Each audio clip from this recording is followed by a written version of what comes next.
Olá pessoal, tudo bem? O tema da nossa aula de hoje é eletrônica analógica.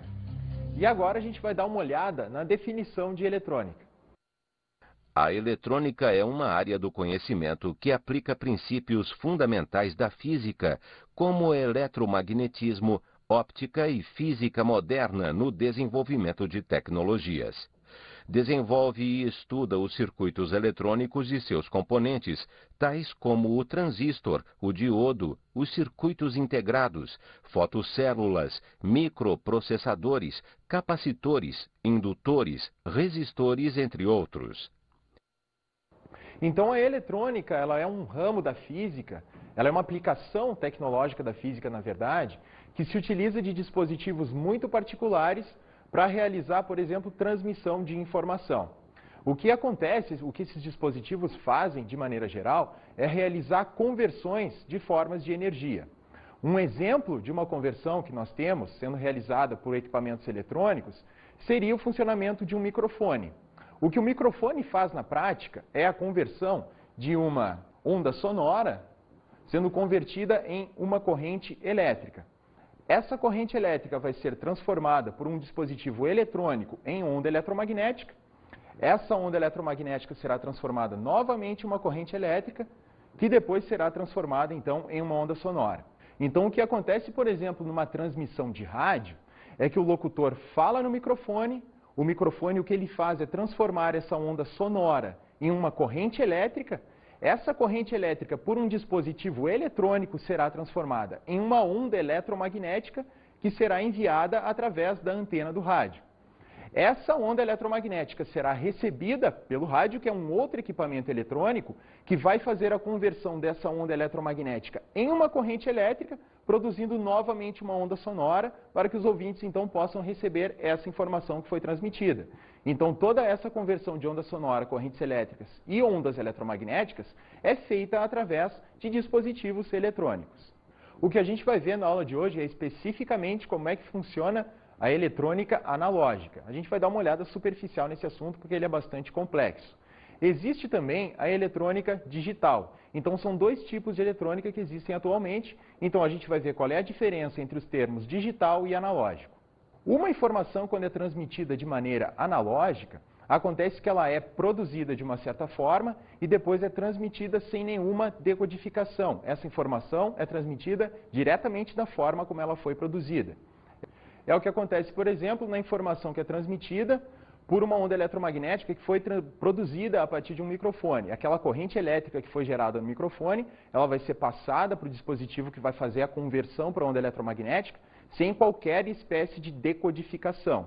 Um outro exemplo de instrumentos analógicos são também mostradores que funcionam a partir de ponteiros, como, por exemplo, o mostrador de velocidade de um automóvel, o mostrador mecânico.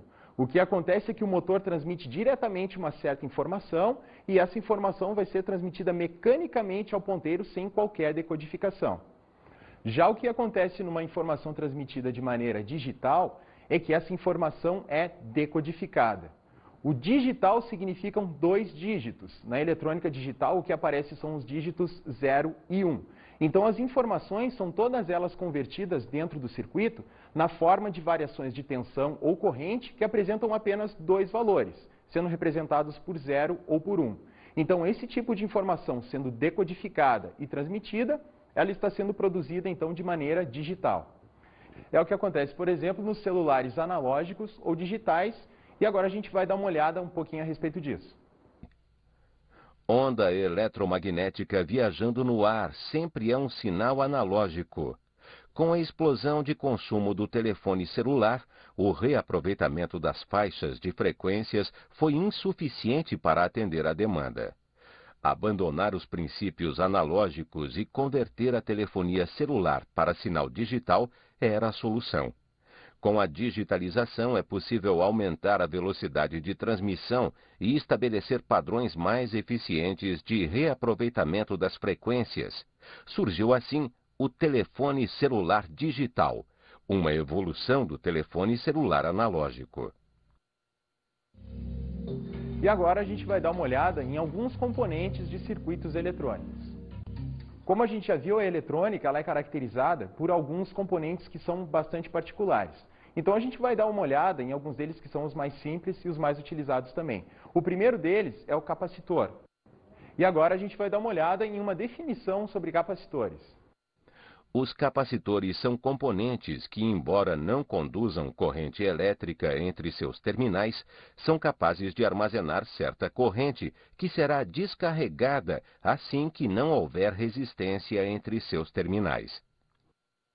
O capacitor ele é constituído basicamente de duas placas metálicas dispostas com um certo meio dielétrico entre elas, ou seja, um meio que é isolante de eletricidade.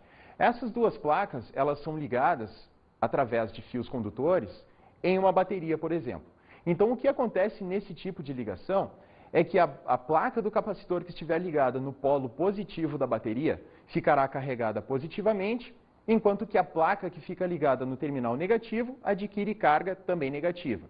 O que acontece no capacitor é que não ocorre passagem de corrente elétrica de um terminal para o outro, de uma placa para a outra do capacitor. Esse dispositivo ele serve para armazenar uma certa quantidade de corrente. E dependendo do que for preciso construir um certo circuito eletrônico, ele vai ter uma utilidade bastante específica. Ele tem uma grandeza relacionada com ele, que é a sua capacitância ou capacidade, que é igual à quantidade de carga que ele consegue armazenar, dividido pela diferença de potencial fornecida por aquela bateria. E a unidade de medida de capacitância é igual a carga por diferença de potencial, isso é igual a farad. E o que nós temos aqui são alguns exemplos de capacitores utilizados em circuitos eletrônicos. A construção desse capacitor é feita através de placas que são condutoras, colocando-se entre elas um meio dielétrico, e essas placas elas são enroladas, de tal forma que o capacitor fica nessa forma cilíndrica. Então nós teremos um terminal positivo e um negativo, então as placas ficarão carregadas positiva e negativamente com esse meio dielétrico entre elas. E aqui nós temos um outro tipo também de capacitores muito utilizado em circuitos eletrônicos. A forma que se representa um capacitor em um circuito elétrico, num esquema de um circuito, é a partir de dois traços verticais colocados paralelos, os dois exatamente do mesmo tamanho, representando que nós temos duas placas com um meio dielétrico entre eles, então mostrando qual placa vai ficar carregada positiva e qual negativamente, dependendo da polaridade que esse capacitor for ligado, qual vai ser a diferença de potencial, qual o polo positivo, qual o negativo. Outro dispositivo também bastante utilizado em circuitos eletrônicos são os indutores. Vamos dar uma olhada na definição de indutor. O indutor é um dispositivo que gera uma tensão autoinduzida quando percorrido por uma corrente elétrica de intensidade variável, contrária à tensão do gerador. Ou seja, produz uma força contra a eletromotriz induzida. Os indutores eles são dispositivos que funcionam baseados no princípio da indução eletromagnética. O que nós temos aqui é uma representação de como aparece então um indutor em um circuito. Esse dispositivo ele é constituído por uma bobina, ou seja, um fio enrolado na forma de espiral, e tem um certo núcleo metálico dentro dessa bobina para concentrar o campo magnético que é produzido por essa bobina no momento que ela é percorrida por corrente elétrica. E a propriedade desse material é muito importante porque ele acaba gerando uma força contra a eletromotriz, ou seja, ele gera uma diferença de potencial oposta à diferença de potencial produzida pela bateria. Então é o que a gente tem representado aqui, é o esquema de um indutor colocado num circuito, mostrando que a diferença de potencial gerada por ele é oposta à diferença de potencial produzida pela bateria. Isso se deve aos princípios da indução eletromagnética, que dizem que quando uma bobina como essa, por exemplo, é percorrida por uma corrente que tem um certo valor variável, acontece uma indução eletromagnética que gera uma tensão de sentido contrário. Então nós teremos a corrente percorrendo no sentido de A para B, e essa corrente é muito importante, ela tem que ter valores variáveis. Ela tem que ser uma corrente que tem um valor que está crescendo ou diminuindo. Se for uma corrente de intensidade constante, esse dispositivo não funciona, ele não vai produzir essa força eletromotriz. Então, quando essa corrente tiver a sua intensidade variável, vai acontecer então que o dispositivo vai gerar uma diferença de potencial contrária àquela diferença de potencial fornecida pela bateria. E aí, então, os indutores, dependendo da forma como eles são colocados no circuito, eles vão ter as suas propriedades sendo utilizadas de maneira bem específica. E agora a gente vai ver o funcionamento do diodo, um dos dispositivos eletrônicos mais importantes que nós encontramos atualmente. Então aqui nós temos alguns exemplos de diodos que podem ser encontrados facilmente no mercado. Eles são dispositivos, como a gente vê ali, que apresentam dimensões bastante pequenas. Nós temos ali uma régua ao lado mostrando dimensões de centímetros, aproximadamente 3 centímetros. Esses dispositivos podem ser colocados em circuitos sem ocupar bastante espaço, é o que nós temos atualmente na eletrônica, com dispositivos realmente bastante pequenos. Então agora a gente vai dar uma olhada na definição de diodo. Os diodos são componentes eletrônicos formados por semicondutores. São usados como semicondutores, por exemplo, o silício e o germânio, que em determinadas condições de polarização possibilitam a circulação de corrente. Os materiais semicondutores são de extrema importância para o desenvolvimento de tecnologia em eletrônica atualmente. Esses materiais, como o próprio nome está dizendo, eles não são nem condutores e nem isolantes. Eles se situam numa faixa de condutividade intermediária, por isso o nome semicondutores. Só que essa não é a principal propriedade a partir da qual eles são utilizados. A principal importância com relação aos semicondutores é que eles têm uma propriedade de que eles podem ser dopados, ou seja, eles podem sofrer a inclusão de substâncias de outros elementos químicos, podendo então assim se determinar qual será o valor da sua condutividade e também quais serão os sentidos da corrente elétrica que poderá ser transportado nesse tipo de material. Um exemplo de um semicondutor que é bastante utilizado na indústria eletrônica é o silício. A principal propriedade desse material é que ele apresenta na sua camada de valência, ou seja, na sua camada mais externa eletrônica, 4 elétrons nessa última camada. Pela teoria, pelas teorias modernas de física quântica, sabe-se que para um átomo atingir a sua estabilidade eletrônica, ele precisa apresentar 8 elétrons na última camada. Então, o que acontece com um cristal de silício é que os seus átomos estão interligados de tal forma que eles compartilham esses 4 elétrons entre si, sendo que cada um dos átomos fica com 8 elétrons na sua última camada eletrônica. É o que nós temos aqui no nosso desenho, mostrando então a constituição atômica de um cristal de silício, na qual todos os átomos estão dispostos, de certa forma que cada um deles tem 8 elétrons circulando em torno da sua última camada. Esses elétrons são compartilhados, então ficando cada um com 8. Então a gente vai ver como é que se constrói um semicondutor do tipo N. Semicondutor do tipo N significa que ele apresenta cargas livres negativas, por isso o N. Uma forma de se obter a partir do silício um semicondutor do tipo N é dopando esse material com átomos de fósforo. O fósforo ele é um elemento que apresenta 5 elétrons na sua última camada eletrônica. Então, se nós inserirmos um átomo de fósforo num cristal de silício, o que a gente vai ter então vai ser o seguinte. Como ele apresenta 5 elétrons na última camada, no momento em que ele for encaixado na estrutura cristalina do silício, um elétron vai ficar sobrando, ou seja, não vai ser compartilhado. Então ele vai ficar caracterizado como sendo um elétron livre. Se nós colocarmos diversos átomos de fósforo, então, num cristal como esse, nós teremos uma grande quantidade de elétrons livres no cristal de silício, portanto ele ficará caracterizado como um condutor do tipo N, ou seja, que apresenta cargas livres negativas para conduzirem eletricidade. E o funcionamento de um semicondutor do tipo P é dado pelo seguinte. Se nós colocarmos agora na nossa estrutura, no cristal de silício, átomos de alumínio, o alumínio ele apresenta na sua última camada 3 elétrons na última camada, na camada de valência. Então o que vai acontecer se você colocar um átomo de alumínio numa estrutura, num cristal de silício, é que vai ficar um buraco, ou seja, uma lacuna, um não elétron. No momento que esse átomo entrar na estrutura cristalina do silício, o silício apresenta 4 elétrons na sua última camada. Tendo um átomo com 3 elétrons na última camada, vai ficar um espaço vazio, que deveria ser ocupado por um elétron do silício. Então, o que acontece é que nós ficamos ali com um portador de carga, entre aspas, que seria um portador positivo, ou seja, um não elétron.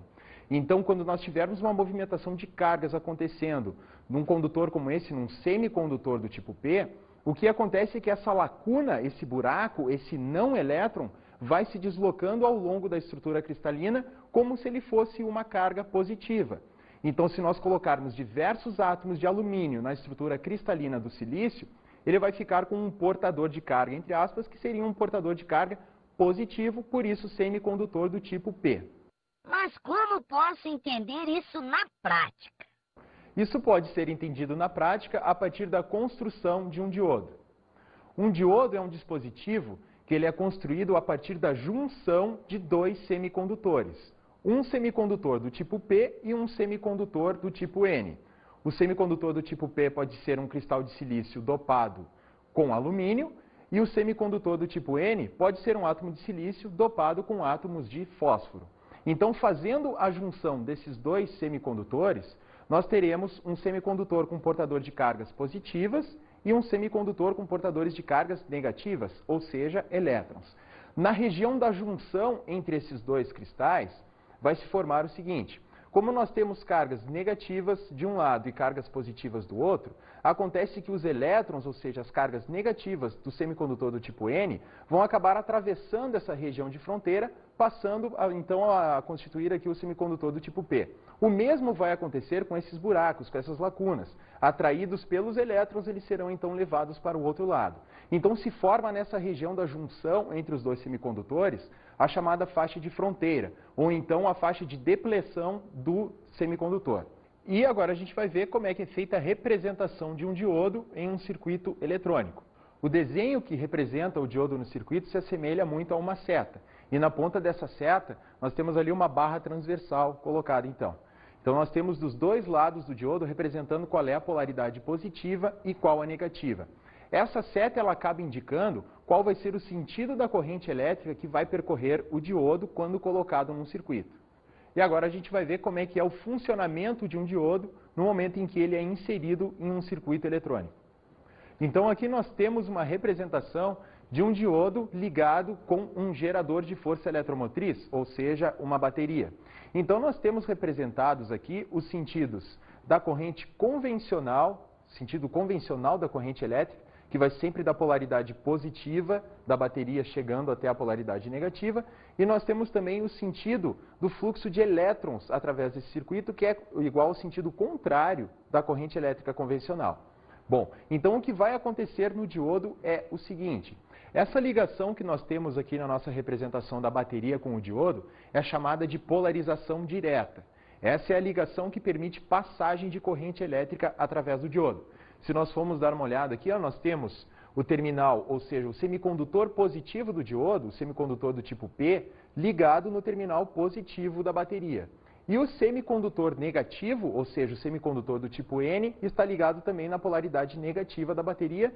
Então essa é a polarização que permite passagem de corrente através do diodo. Ele está sendo ligado de uma certa forma que a gente chama de polarização direta. E dessa forma é permitida a passagem de corrente. Se nós invertermos a polarização do diodo, nós vamos perceber então que não há possibilidade de circular corrente no diodo. Ele não permite a passagem de corrente no outro sentido. Então nós temos aqui, o que acontece é que os portadores negativos do semicondutor do tipo N, eles são atraídos para essa extremidade aqui do semicondutor, enquanto que os portadores positivos do semicondutor do tipo P são atraídos para essa outra extremidade. O que acontece é que essa faixa de fronteira que existe entre os dois semicondutores, ela é alargada, acontece uma diferença de potencial que aumenta nessa região, que acaba impedindo a passagem da corrente elétrica nesse sentido. Então a principal utilidade que existe para o semicondutor, para o diodo num circuito, é permitir corrente elétrica em apenas um sentido. Corrente elétrica no sentido contrário é impossibilitada de acontecer. Então o diodo é utilizado na construção de dispositivos que são chamados de retificadores de corrente alternada. Os retificadores de corrente alternada são dispositivos que pegam uma certa corrente alternada de entrada e geram uma corrente contínua de saída, ou seja, uma corrente com apenas um sentido de movimento.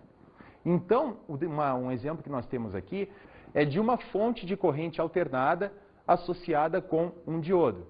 O que vai acontecer é que esse gerador, essa fonte de corrente alternada, ela produz uma corrente que varia o seu sentido. Então o que nós temos aqui é o gráfico dessa intensidade de corrente variando em função do tempo.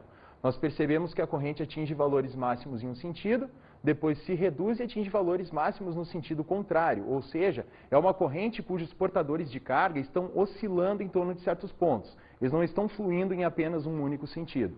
O que vai acontecer quando eu colocar um diodo nessa situação é que ele permite a passagem de corrente em apenas um sentido. Então ele vai permitir a passagem da corrente apenas no sentido indicado aqui pela sua polarização, a corrente no sentido contrário será anulada. Então acontece que o gráfico da intensidade da corrente agora fica uma coisa parecida com isso. A corrente ela apenas cresce em um sentido, depois adquire um valor constante e depois aumenta novamente, sem que adquira valores no sentido contrário. Então o que está acontecendo aqui é uma retificação dessa corrente, ou seja, uma corrente alternada está sendo transformada em uma corrente contínua. Esse tipo de dispositivo tem grandes utilidades em circuitos eletrônicos. A maioria dos circuitos eletrônicos funciona apenas a partir de corrente contínua. E o que nós temos nas nossas fontes de tensão, a energia que nós recebemos nas nossas residências, é uma corrente alternada. Então precisa acontecer essa retificação. Os equipamentos eles apresentam esse tipo de associação para que a corrente que entra alternada no equipamento, lá dentro acabe se tornando uma corrente contínua a partir da utilização então de diodos. Um exemplo de diodo a gente encontra no funcionamento do LED. O LED, esse nome que ele recebe, é uma abreviação para diodo emissor de luz em inglês. Então o que acontece com aquelas pequenas luzinhas que nós encontramos em equipamentos eletrônicos, os LEDs, eles são diodos emissores de luz. A forma como eles funcionam é basicamente o seguinte: eles têm dois terminais, um terminal positivo e um negativo, que são diferenciados pelos seus comprimentos. O terminal mais longo é o terminal positivo, o ânodo, e o terminal mais curto é o cátodo, que é o terminal negativo. Então nós temos que o diodo, ele emite luz não a partir de aquecimento. É diferente do que acontece com lâmpadas de filamento, por exemplo, que aquecem ao serem percorridas por corrente. O efeito que acontece no interior de um LED é que aquele semicondutor sendo percorrido por corrente vai acabar gerando um efeito quântico. São transições atômicas que os átomos realizam, os seus elétrons realizam transições quânticas e na volta dessas transições acabam emitindo luz. Esses dispositivos, os LEDs, eles também são bastante utilizados em controles remotos, em sensores, em visores digitais, também os visores digitais que apresentam aquela luminosidade, é a partir de LEDs que estão emitindo luz, ou seja, diodos que emitem luz quando são percorridos então por corrente. Professor, já vimos a construção de um diodo, mas eu também queria saber como é a construção do transistor. A construção do transistor é feita a partir da combinação de diodos semicondutores. Um exemplo de um transistor seria o que nós temos aqui. Ele é constituído por uma junção PNP ou NPN. São três cristais semicondutores associados. Um desses semicondutores é chamado de coletor, o outro base e o outro emissor, dependendo do tipo de construção que nós tivermos. Então, esse tipo que nós temos aqui, o PNP, é representado da maneira como nós temos abaixo. Emissor, base e coletor, representados a partir de um círculo com aquelas setinhas ali dentro, com as suas polaridades positiva e negativa representadas lá em cima. Um tipo de condutor, um tipo de transistor do tipo NPN, é representado da maneira que segue, também tendo o coletor, base e emissor, certo? Sempre com dois semicondutores de sinais iguais, N ou P nas extremidades, com um diferente no meio, que será a base. E aqui nós temos a representação também do transistor do tipo NPN, colocado então num circuito. Então agora a gente vai ver como é o funcionamento do transistor. Então aqui nós temos um exemplo de um transistor sendo utilizado em um circuito, onde ele é associado a duas fontes de força eletromotriz. Uma fonte de força eletromotriz de entrada e outra fonte de força eletromotriz de saída. Isso também está conectado com uma chave. Então, no momento em que nós ligarmos a chave do circuito, então nós vamos ter uma corrente elétrica percorrendo então o circuito constituído pelas duas fontes e pelo transistor. O que acontece é o seguinte: nós sabemos que o sentido do fluxo de elétrons através de um circuito é igual ao sentido contrário da corrente convencional, que está representada aqui por IB, certo? Saindo sempre da polaridade positiva, indo no sentido da polaridade negativa do gerador. Então, o fluxo de elétrons, que parte aqui do terminal negativo da bateria, vai acabar entrando aqui no emissor desse transistor. E o que acontece é que o emissor em um transistor é a região que apresenta a maior dopagem. Como aqui nós temos um semicondutor do tipo N, ele foi bastante dopado com átomos de fósforo que vão fornecer então bastante elétrons livres para esse local. Então nós teremos um grande fluxo de elétrons indo no sentido do coletor. E aqui a corrente novamente estabelece seu sentido normal, ficando nessa malha fechada aqui do circuito, Mas devido ao fato de que o emissor tem uma grande dopagem, o fluxo de elétrons que vai acabar partindo daqui vai ser muito grande em direção ao coletor. Então, o que acontece é que nós teremos uma intensidade de corrente de saída que vai ser muito maior do que a intensidade de corrente de entrada.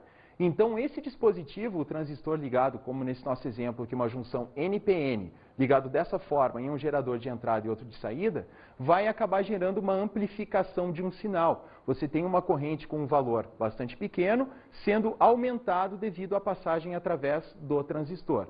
Então, ele é utilizado na construção de amplificadores de sinais, onde nós temos um sinal de entrada e um sinal de saída. Devido à presença do transistor, esse sinal vai ser amplificado.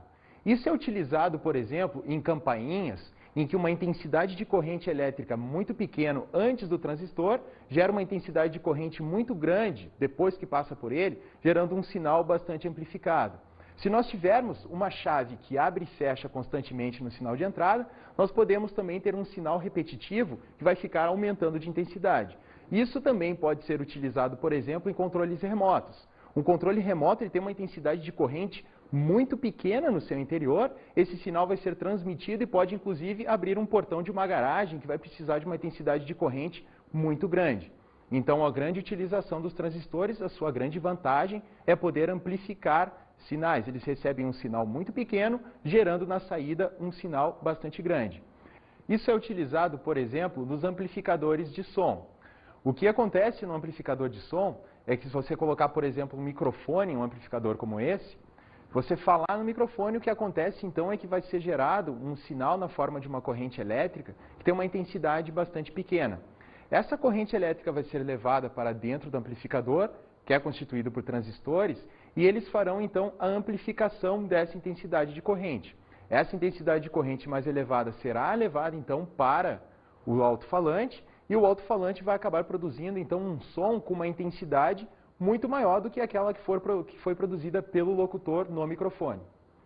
E um exemplo da utilização desses dispositivos, dos semicondutores, é nos circuitos integrados. Os circuitos integrados, hoje em dia, eles têm uma utilização bastante grande na tecnologia. Todos os circuitos eletrônicos, basicamente, são muito pequenos, né? São chips, enfim, componentes que são muito pequenos, que apresentam uma grande capacidade de processamento de informações. Um processador, um microprocessador de computador, por exemplo, como os que existem atualmente, os mais potentes, podem apresentar em torno de 42 milhões de transistores em um espaço muito pequeno. Então, esses componentes são bastante utilizados, principalmente na tecnologia atual de eletrônica digital, processamento de informações através de computadores, etc. Vamos agora às nossas dicas de estudo.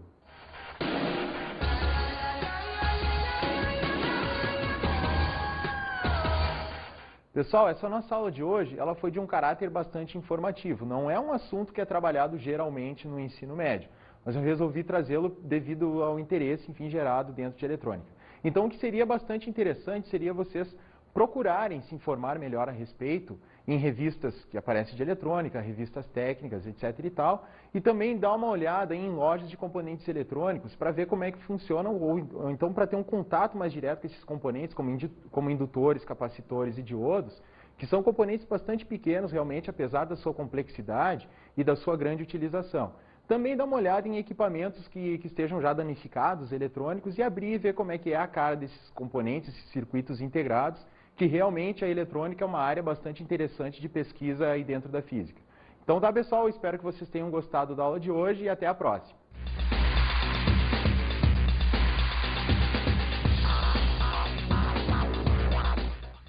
Na aula de hoje estudamos a eletrônica analógica. A eletrônica analógica, que é uma parte da física, é um estudo da física, a partir do qual é possível, através de certos circuitos, realizar transmissões de informação e de outros tipos de sinal. Conhecemos os componentes de circuito eletrônico. Os componentes de circuitos eletrônicos, que são bastante particulares dessa área, como, por exemplo, os indutores, os capacitores, os diodos e os transistores. Falamos sobre os materiais semicondutores. Os materiais semicondutores, que não são nem isolantes e nem condutores, mas que podem ser artificialmente transformados em condutores de cargas positivas ou negativas. E aprendemos sobre o diodo e o transistor. Os diodos e os transistores, que são junções de semicondutores, que apresentam também uma utilização muito importante dentro da eletrônica. Bons estudos!